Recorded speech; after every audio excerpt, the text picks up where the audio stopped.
Ethan Rourke had spent 4 years as a mid-level diplomatic liaison to the Thessari Empire, and he'd learned that successful diplomacy in this role meant understanding when to speak, when to listen, and when to stay the hell out of the way while more senior officials handled the actually important decisions. This crisis was testing all three of those skills simultaneously. The Thessari were an ancient civilization with elaborate court protocols, and an empress who ruled with absolute authority tempered by careful deliberation. Empress Kaelira had governed for 23 years, transforming a fractured empire into a unified power through strategic brilliance and ruthless elimination of internal threats. She was respected and feared in roughly equal measure throughout this entire sector of space. And right now, she was furious. A human merchant vessel had violated Thessari territorial protocols in ways that resulted in the deaths of 17 Thessari patrol officers. The violation appeared deliberate. Recorded communications showed the captain had been warned multiple times, had ignored those warnings, and had proceeded to navigate through restricted military zones in ways that triggered automated defensive systems. 17 Thessari were dead. The Thessari court was demanding severe consequences, and the human diplomatic corps was scrambling to contain the damage while also defending their people against what they saw as disproportionate response. Ethan found himself caught directly in the middle.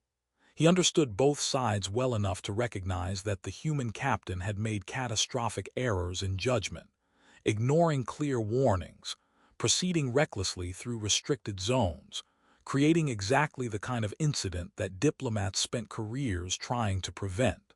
But he also recognized that the Thessari response was being driven partly by internal political factions, who wanted to use this tragedy to push for harder lines against all non-Thessari presence in their space. The deaths were real and terrible. The grief was genuine, but the proposed consequences, formal punishment of the captain, massive reparations, and severe restrictions on human commercial access to Thessari space, went beyond justice into political maneuvering.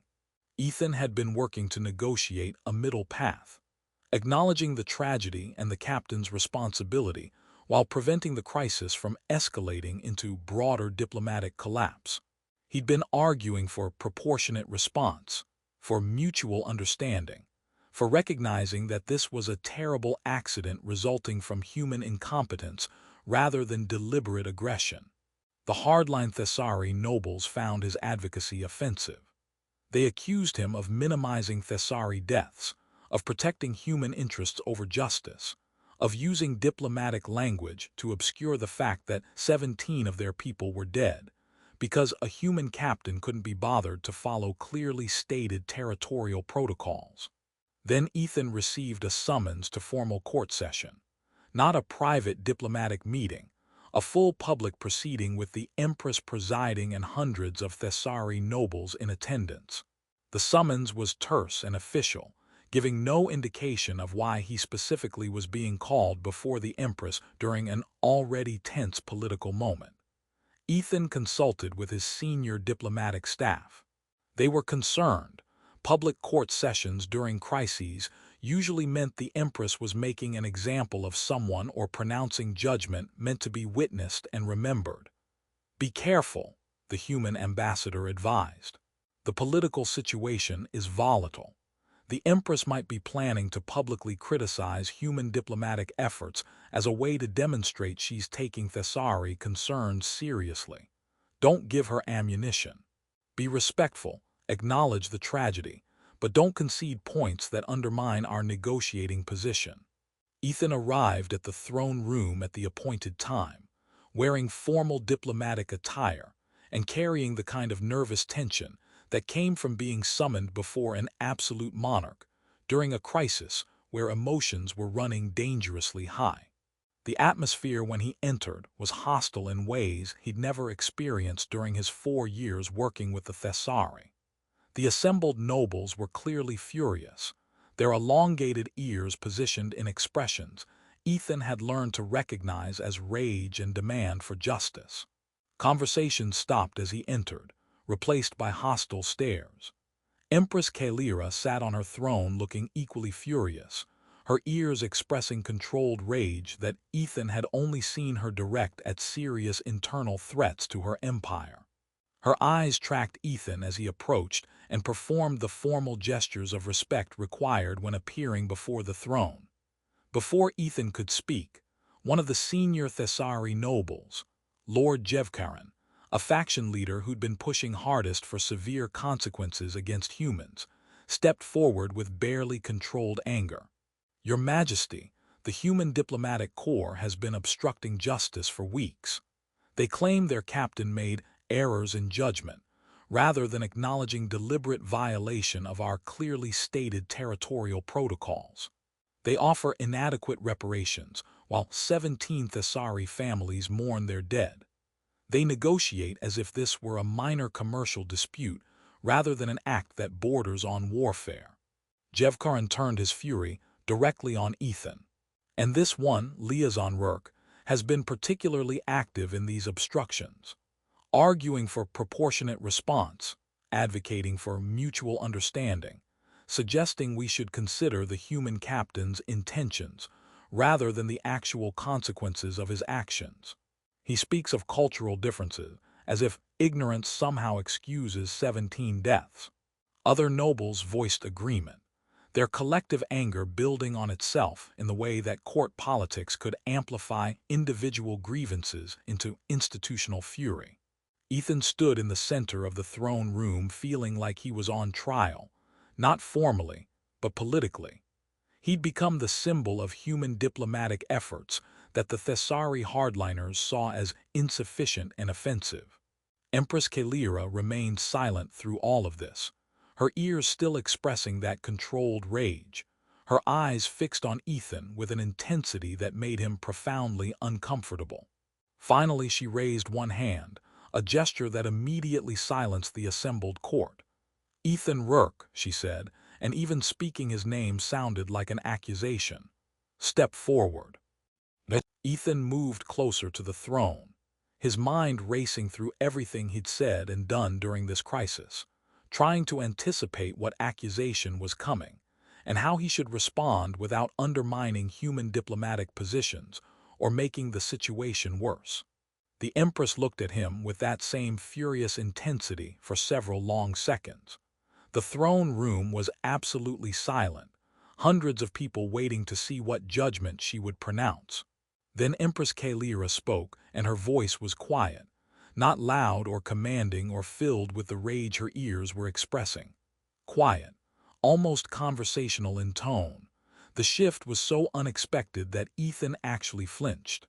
"4 years ago," Empress Kaelira said in that same quiet voice, "there was a plot against my life. A faction within my own court believed I was too accommodating to non-Thessari species, too willing to compromise Thessari purity for economic and political advantage. They planned to assassinate me during a state ceremony and install a more hardline ruler who would pursue their vision of Thessari supremacy." She paused, her eyes never leaving Ethan's face. "The plot was discovered through intelligence provided by human sources. Specifically, through information you brought to my security detail after overhearing conversations you weren't supposed to understand because the conspirators assumed you didn't speak fluent court Thessari." Ethan felt his stomach drop. He'd never known the Empress knew it was specifically him who provided that intelligence. He'd reported through channels designed to protect source identity, because getting publicly identified as the human who'd informed on Thessari nobles to their own security services seemed like a quick way to end up dead. "You could have ignored what you heard," the Empress continued. "Could have decided it wasn't your concern whether internal Thessari factions wanted to kill their own Empress. Could have avoided the political complications that inevitably come from a human diplomatic liaison interfering in internal Thessari court politics. But instead, you reported what you'd overheard, provided detailed information about who was involved, what they were planning, and when the assassination attempt would occur. That intelligence allowed my security forces to arrest the conspirators before they could act. 17 people were executed for treason against the throne. My life was saved. The throne room remained absolutely silent. Ethan could feel hundreds of eyes on him, nobles reassessing everything they thought they knew about the human liaison they'd been condemning minutes earlier. "You never asked for recognition," Empress Kaelira said, her voice still quiet. "Never mentioned your role publicly. Never tried to leverage it for political advantage during the 4 years of diplomatic work that followed. When I privately inquired about the specific source of the intelligence that saved my life, I was told only that it came from human diplomatic observation, with no details about which human or under what circumstances. I had to conduct my own investigation to determine it was you who'd overheard the conspirators. You who understood court Thessari well enough to recognize what you were hearing despite their assumption that no human could follow their dialect. You who reported the plot despite the personal danger and political complications. You who saved my life and then never mentioned it again." The Empress leaned forward slightly, her quiet voice somehow carrying more weight than if she'd been shouting. "So when you stand in my court now, advocating for proportionate response and mutual understanding, after a human captain's negligence killed 17 of my people, I know something these nobles criticizing you don't know. You understand the weight of 17 deaths better than most in this room. You're responsible for 17 executions, the conspirators whose plot you exposed.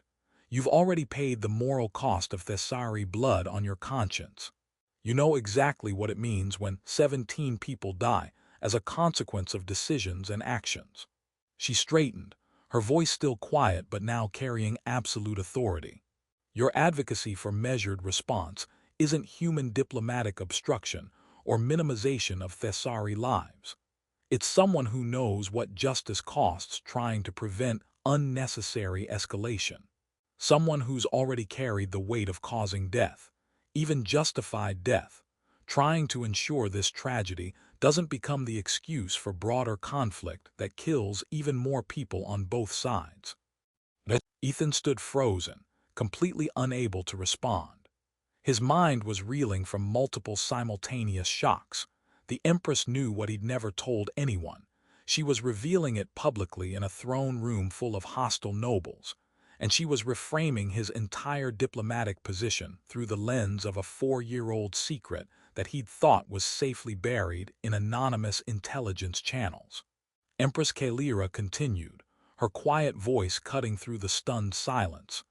"Ethan Rourke has served my empire and his own people with integrity that transcends species loyalty. He exposed a plot against my life at significant personal risk. He's advocated for justice tempered with wisdom in this current crisis, not because he dismisses Thessari deaths or prioritizes human interests, but because he understands the weight of those deaths better than most in this room who have never had to carry the moral burden of decisions that result in people dying." She turned her attention to the assembled nobles, her ears still expressing controlled fury, but now directed differently than it had been moments ago. 17 of my people are dead because a human captain made catastrophic errors in judgment. That deserves consequences. The captain must face justice. His company must provide reparations to the families of those killed. Oversight failures that allowed such incompetence must be addressed. But, and her voice carried absolute finality, this tragedy does not justify using their deaths as excuse to pursue political agendas that have nothing to do with justice, and everything to do with factions who want broader conflict with humanity for their own reasons." She looked directly at Lord Jevkarin and the other hardline nobles. "Liaison Rourke's advocacy for measured response isn't obstruction. It's wisdom from someone who knows that escalating this crisis serves no one except those who want conflict for its own sake. I will not allow my people's grief to be weaponized by political factions pursuing agendas that have nothing to do with honoring the dead."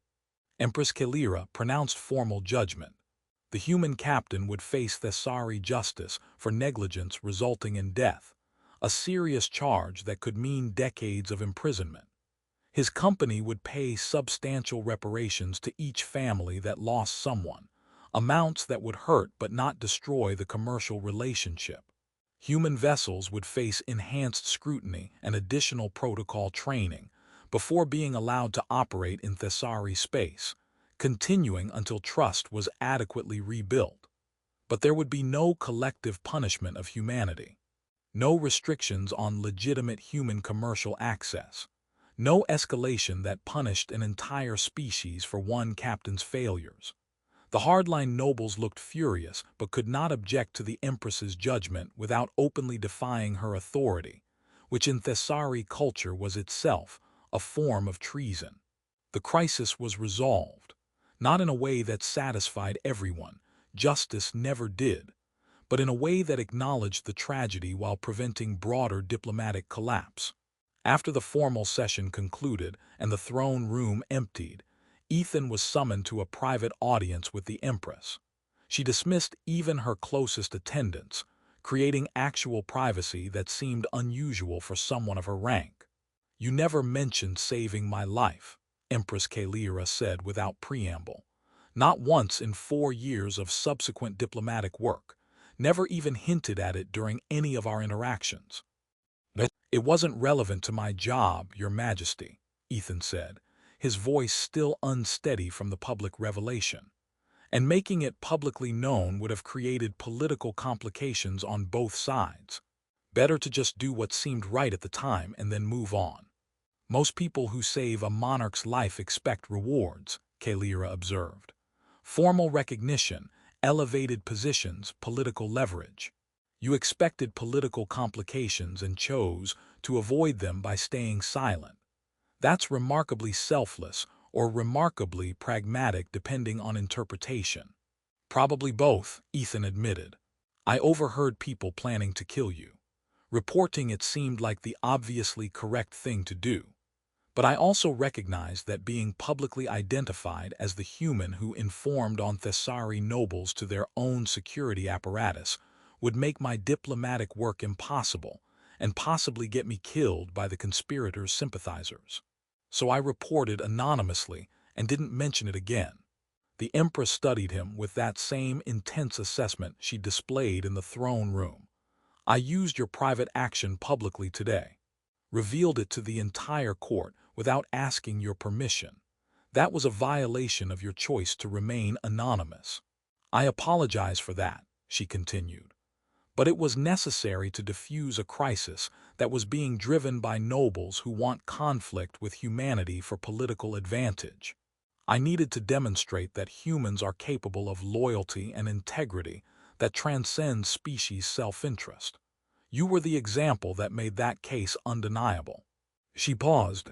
"Your action 4 years ago, exposing the assassination plot, resulted in 17 executions. That gave your current advocacy for measured response credibility that pure diplomatic calculation wouldn't have. You're not someone who dismisses Thessari deaths. You're someone who knows exactly what they cost because you've already paid that moral price." Ethan processed this. "You were never actually angry at me. The rage your ears were expressing when I entered the throne room, that was performance for the nobles who wanted harsher response to this crisis." "I was furious," Kaelira corrected, "at the captain whose incompetence killed 17 of my people, at nobles using that tragedy to advance political agendas, at the impossible position this crisis created for both our peoples, but not at you. You've been doing exactly what you should, advocating for justice without escalation, trying to prevent tragedy from becoming broader conflict.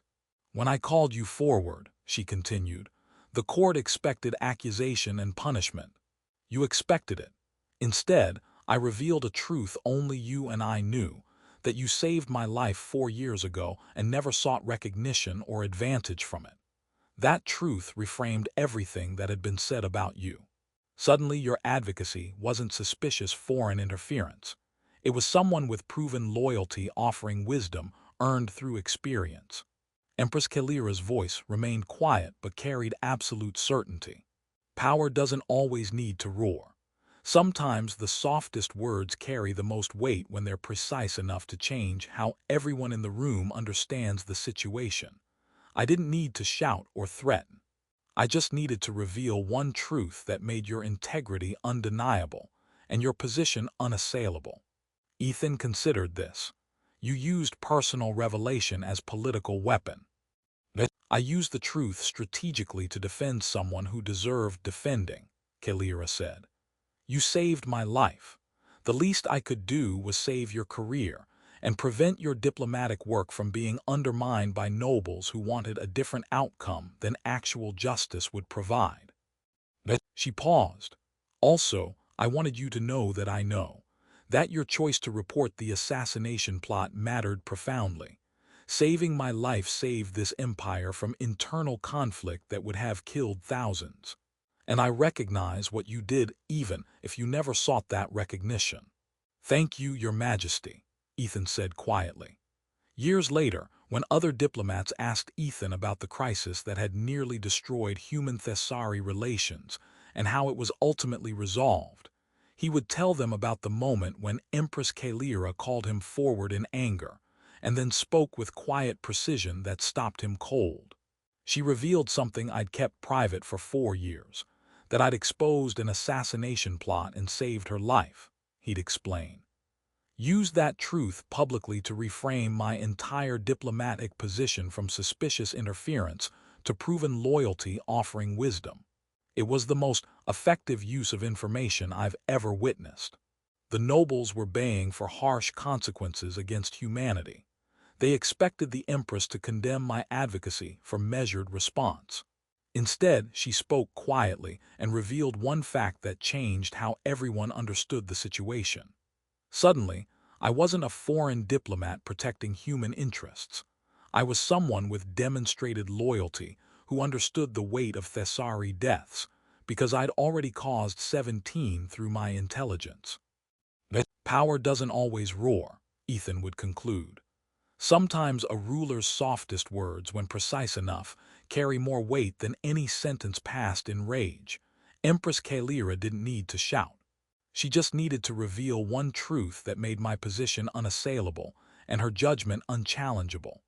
That's real authority, the ability to reshape reality with quiet precision rather than loud force.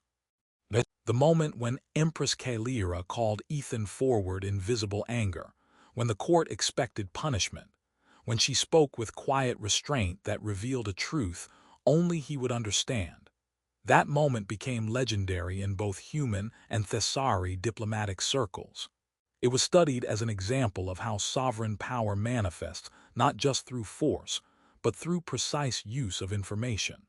How a ruler's quietest statement can carry more weight than any shouted accusation. How revealing the right truth at the right moment can transform a crisis into resolution that serves justice better than rage ever could.